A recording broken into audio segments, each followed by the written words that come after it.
1h40 exatamente. Boa tarde para você que acompanha a programação da TV Gazeta, afiliada à Record TV aqui no Acre. Sejam todos bem-vindos a mais uma edição do programa Gazeta Entrevista, né? O Miqueias, ou é Miqueias ou é o primo que está ali? Já é o primo já apertou aí o biloto, já apresentou as formas como você pode acompanhar o programa Gazeta Entrevista, tem pelo Instagram, pelo Facebook, pelo YouTube e tem o WhatsApp, o WhatsApp da TV Gazeta, aqui do Gazeta Entrevista. Agora, antes de eu vou pedir para você, por favor, na hora que você fizer a sua pergunta, não se esqueça de colocar o seu nome, o seu bairro ou a sua cidade, caso você more no interior. É importante você dar identidade à sua crítica ou ao seu olhar, à sua percepção a respeito de algum assunto de ordem pública, certo? Deixa eu só, será que já é possível, seu Egli? Já é possível? Aperta o biloto aí então, primo, deixa eu falar aqui olhando para o povo, pode ser? Olha, aconteceu um episódio, pode parecer tolice, mas é bom a gente já ir referenciando para que a gente estabeleça limites, né? É sempre bom. Nossa equipe foi fazer um trabalho de cobertura de um episódio policial, mais um entre tantos. E, aliás, esse final de semana foi danado, né? Então, a nossa equipe foi. O episódio era o quê? Um rapaz que teve... a polícia, por 2 oportunidades, pediu para o rapaz parar o carro e o rapaz não parou. Na última vez que foi pedido para parar, ele não parou. Ele, inclusive, atirou em uma das guarnições. Essa é a versão oficial. E aí, parceiro, atirou em guarnição, já viu, né? A reação é imediata. E no caso dele foi fatal, porque um tiro que pegou na altura do ombro, enfim, a pessoa morreu. A nossa equipe estava fazendo essa cobertura e houve ali uma ranhura entre o policial que estava, um dos policiais que estava ali com a equipe de reportagem. A equipe de reportagem agiu com tranquilidade, com serenidade, mas eu só faço aqui uma lembrança, que é o seguinte: cada qual no seu bocado, não é? O policial faz o trabalho dele sem ficar julgando o trabalho, ou orientando, ou se tem alguma informação a dar, que dê, que fale qual é a informação. Se não tem, então mantenha-se dentro dos seus limites ali do seu trabalho. Caso tenha algum erro de informação repassado pela equipe de reportagem, aí a corporação se manifesta, não é? Então é bom a gente sempre manter essa, digamos assim, essa distância segura, não é? Cada um fazendo o seu trabalho, sigamos para frente, teimando como sempre. Bom, deixa eu só colocar aqui uma situação. Vou lembrar para você aqui uma situação. Agora já dialogando aqui com Egídio Garó, que é um consultor da FEComércio, é com ele a nossa conversa hoje. O que se refere à economia, o Garó sempre é uma boa referência. Eu vou lembrar aqui uma situação. No governo do ex-presidente Jair Bolsonaro, uma das primeiras... Parecia que o ministro da Fazenda, o ministro Paulo Guedes, parecia que ele tinha uma espécie de foco, né? O que se refere aos recursos do Sistema S, mas o ex-ministro Paulo Guedes parece que tinha sede por esses recursos. Eu não entendo. Falou que ia rever esse gasto todo, eu não sei quanto é, o Garó deve ter esses números. Imagine o que é, imagine o que o Sistema S, né? SESI, SENAC, todos esses, o SESI, tudo que eles oferecem de serviços para a comunidade, na área de esporte, na área de educação, na área de lazer. Você imaginou? Passa um traço embaixo, soma, agora multiplica por 27. Você imaginou o tanto de recurso que é? Mas você já imaginou o tanto de serviços também? Pois é, tô lembrando de Paulo Guedes, do ex-ministro Paulo Guedes, por quê? Porque, novamente, parece que esse sistema todo volta a ser ameaçado. É isso, Garô. Boa tarde, seja bem-vindo. Boa tarde a todos. Isso é uma verdade. Está ameaçado esse sistema? Ameaçado. Já se pretende há muitos anos atingir as ações sociais que são desenvolvidas pelo Sistema S no seu conjunto. O Sistema S é formado por SESC, SENAC, SESI, SENAI, SEST, SENAT, o SEBRAE é o último que fez parte. Enfim, é um sistema extremamente relevante, porque ele atende onde o Estado não consegue atingir. Então, aqueles setores mais vulneráveis, como a saúde, lazer, entretenimento, cultura, qualificação profissional, até porque o surgimento tanto do SESC quanto do SENAC foi em função da necessidade que o empresário do comércio, ainda na década de 1940, sentia de qualificar a sua mão de obra para poder trabalhar, porque até então as pessoas vinham da roça, foi um êxodo rural grande, então precisava qualificar. E a atividade industrial e comercial no país vinha crescendo. Estamos falando da época do governo Vargas. Na época do governo Vargas, isso inclusive, quando ele criou, ele disse assim, olha, é assim, nós podemos criar esses serviços, mas o recurso vocês têm que levantar. Consequentemente, surgiu na Constituição, que é uma cláusula pétrea, ou seja, ela não pode ser alterada, que destina um determinado percentual da folha de pagamento daquelas empresas que não são optantes do Simples Nacional, hoje tem que diferenciar, que são destinadas à qualificação do seu trabalhador. Então nós já tivemos uma ameaça há um tempo atrás aí de que foram retirados, se eu não me engano, 50% de algumas instituições do Sistema S, temporariamente, mas exigiam um grande esforço, uma grande mobilização e uma grande perseverança para não poder encerrar a atividade. Depois nós tivemos uma proposta ainda no último governo de que seria aplicada ali uma taxa também de 2%, se eu não me engano era esse percentual, né, descontando aí do montante do Sistema S.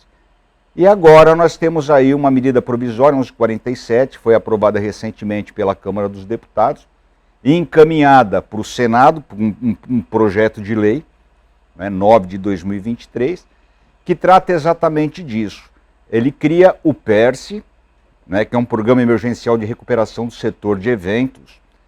É um programa muito interessante, vai fomentar principalmente aqueles setores que foram muito atingidos com a pandemia. Os eventos não foram realizados, não é? Então isso é uma coisa muito importante, reforça, sustenta. Está abordando um aspecto positivo. É o aspecto positivo, até porque a gente quer deixar bem claro que o sistema FEComércio, CNC, FEComércio, SESC, SENAC, ele não é contra esse projeto de lei. E Então qual é a ressalva? A ressalva é a seguinte, nós temos aí uma matéria estranha ao conteúdo desse projeto de lei. Essa matéria estranha, ou seja, eu tenho um foco que deve ser trabalhado na PL. O PL é o PERSE, né, porque é o programa emergencial, que dá a redução e isenção do PIS, COFINS e PASEP, em alguns casos até a contribuição sobre lucro líquido, para as empresas de aviação, por exemplo, para baratear a passagem. É um programa extremamente importante. O que é estranho nisso é que lá se destina dinheiro para a Embratur, no caso, que nós não somos contra a Embratur também, ela tem lá a função dela, de 5% dos recursos do SESC e SENAC. Então essa matéria é estranha. Então quer dizer que o governo, porque essa medida provisória foi editada já pelo presidente Lula? Pelo Lula, exatamente. Então o que está fazendo? Ele está tirando um bocado do Sistema S para oferecer para a Embratur. Isso. É isso. Exatamente isso. O impacto vai ser grande no país. No país.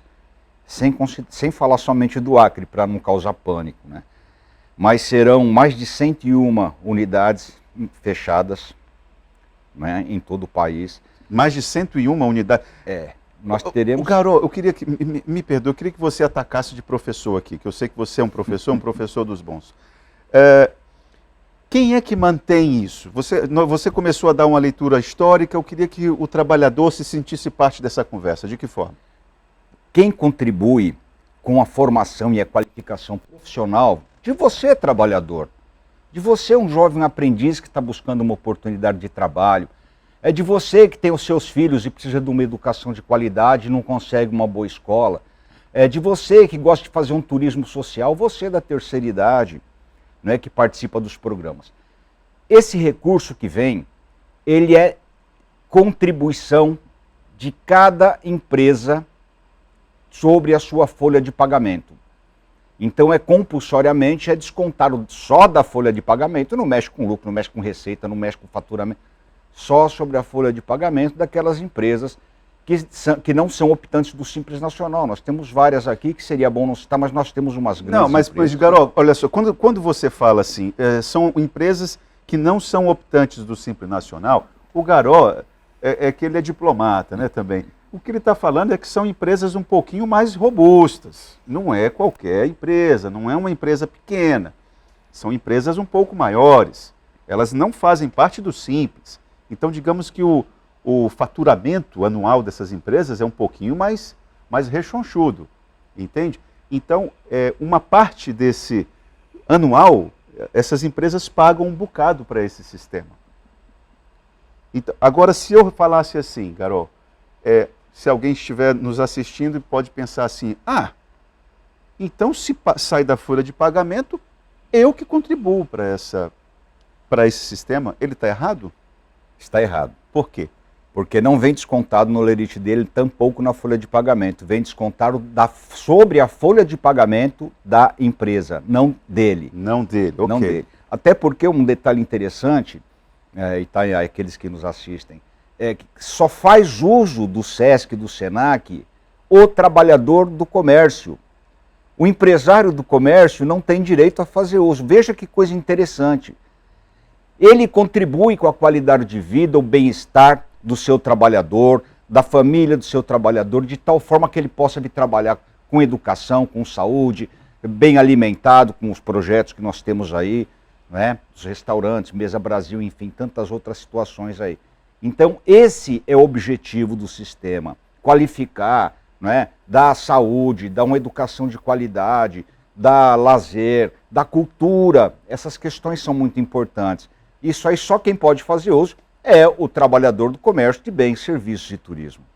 Bom, tem aqui uma pergunta do Francisco Pantio. Boa tarde, Taan e Garó. Gostaria de saber a opinião do representante do Sistema S, se ele confirma que o governo anterior foi uma tragédia para as ações sociais do sistema, mas o porquê do silêncio dos representantes que só assistiram aos ataques. Ele está sugerindo aqui, na verdade ele está afirmando, que os representantes do sistema foram omissos em relação à postura do governo anterior. O que você afirma, Francisco Pantio? Na verdade, boa tarde, Francisco, muito interessante o seu questionamento. Na verdade, não houve omissão, houve uma articulação, não é, interna entre as instituições envolvidas, de tal forma que, no primeiro caso dos 50%, se chegou a um consenso, não é, de favorecimento para que se pudesse beneficiar e continuar com as atividades, num primeiro momento. Isso aí, então, foi consensual entre as instituições que participam do Sistema S. Agricultura, indústria, comércio, né, transporte. Então, isso foi consensual. E o SEBRAE foi muito mais atingido do que o sistema SESC-SENAC, por exemplo. Então, não houve omissão, houve sim uma negociação para que aquilo pudesse ser atendido, até porque era provisório, era uma questão de 2, 3 meses. Na segunda vez não vingou, porque não passou, até porque tem muitas pessoas na Câmara dos Deputados e no Senado Federal que, olha que interessante, que passaram alguma vez na sua vida pelo SESC ou pelo SENAC. Até hoje, na atual legislatura, nós temos deputados federais que conhecem o SESC-SENAC com a palma da mão. Senadores, nós temos senadores que conhecem o Acre, conhecem o Sistema S, o SESC-SENAC, na palma da mão. E já manifestaram. Nós já temos 9 requerimentos lá no Senado para excluir o artigo 11 e 12, que é o que nos atinge, não destruir todo o projeto de lei. Né? Então não houve omissão, houve sim entendimentos para que a coisa pudesse ser feita ou não, baseado em discussões, de debates, sejam nos bastidores da política, ou seja em documento aberto, né? De tal forma que isso não vingou, não pegou. Tanto é que nós não tivemos esse peso daquele desconto dos 2%, ele não aconteceu. Garó, nós vamos fazer um intervalo. Eu queria que você nos trouxesse as informações de como é que está o mapeamento da nossa bancada em relação a essa matéria. Vamos para o intervalo, voltamos com Egídio Garó, da FEComércio Acre, aqui no Gazeta Entrevista.